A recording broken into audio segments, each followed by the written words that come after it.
A história do Brasil. Oi galera, aqui é o Brasil Animações OFC com Tribals. E hoje eu vou contar a história do Brasil, bora lá. A história do Brasil começa com a chegada dos primeiros humanos na América do Sul. Há pelo menos 22 mil anos apartamento em fins do século XV, quando do Tratado de Tordesilhas, toda a área hoje conhecida como o Brasil era habitada por comunidades seminômades que subsistiam da caça, pesca, coleta e agricultura.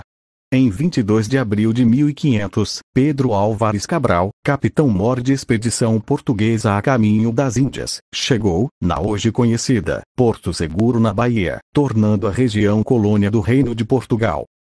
Na década de 1530, a coroa portuguesa implementou uma política de colonização para a terra recém-descoberta que se organizou por meio da distribuição de capitanias hereditárias a membros da nobreza, porém, esse sistema malogrou, uma vez que somente as capitanias de Pernambuco e São Vicente prosperaram. Em 1548, é criado o Estado do Brasil, com consequente instalação de um governo geral e, no ano seguinte, é fundada a primeira sede colonial, Salvador. A economia da colônia, iniciada com o extrativismo do pau-brasil e as trocas entre os colonos e os indígenas, gradualmente passou a ser dominada pelo cultivo da cana-de-açúcar com o uso de mão de obra escrava, inicialmente indígena e, depois, africana.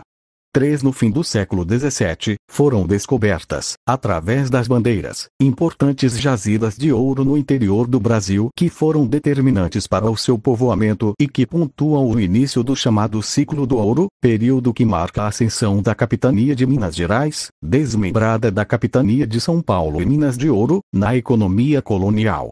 Em 1763, a sede do Estado do Brasil foi transferida para o Rio de Janeiro.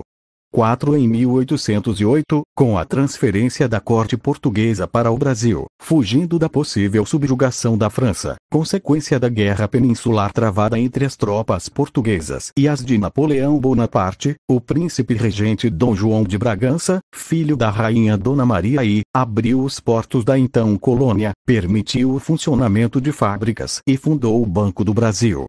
Em 1815, o então Estado do Brasil foi elevado à condição de reino, unido aos reinos de Portugal e Algarves, com a designação oficial de Reino Unido de Portugal, Brasil e Algarves, tendo Dona Maria I de Portugal acumulado as três coroas. Em 7 de setembro de 1822, Dom Pedro de Alcântara proclamou a independência do Brasil em relação ao Reino Unido de Portugal, Brasil e Algarves, e fundou o Império do Brasil, sendo coroado imperador como Dom Pedro I. Ele reinou até 1831, quando abdicou e passou a coroa brasileira ao seu filho, Dom Pedro de Alcântara, que tinha apenas 5 anos.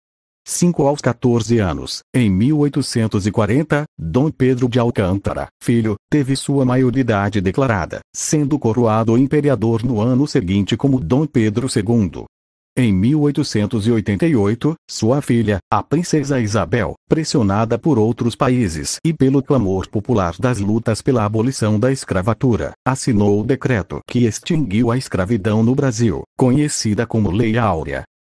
No dia 15 de novembro de 1889 ocorreu a proclamação da República pelo Marechal Deodoro da Fonseca, dando início à chamada República Velha, que só veio a terminar em 1930 com a chegada de Getúlio Vargas ao poder. A partir daí, tem destaque na história brasileira a industrialização do país, sua participação na Segunda Guerra Mundial ao lado dos Estados Unidos, a transferência da capital federal do Rio de Janeiro para Brasília, e o golpe militar de 1964, quando o general Castelo Branco assumiu a presidência. A ditadura militar, a pretexto de combater a subversão e a corrupção, suprimiu direitos constitucionais, perseguiu e censurou os meios de comunicação, extinguiu os partidos políticos e criou o bipartidarismo.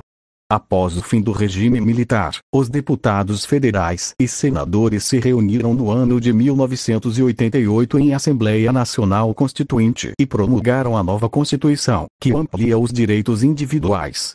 O país se redemocratiza, avança economicamente e cada vez mais se insere no cenário internacional.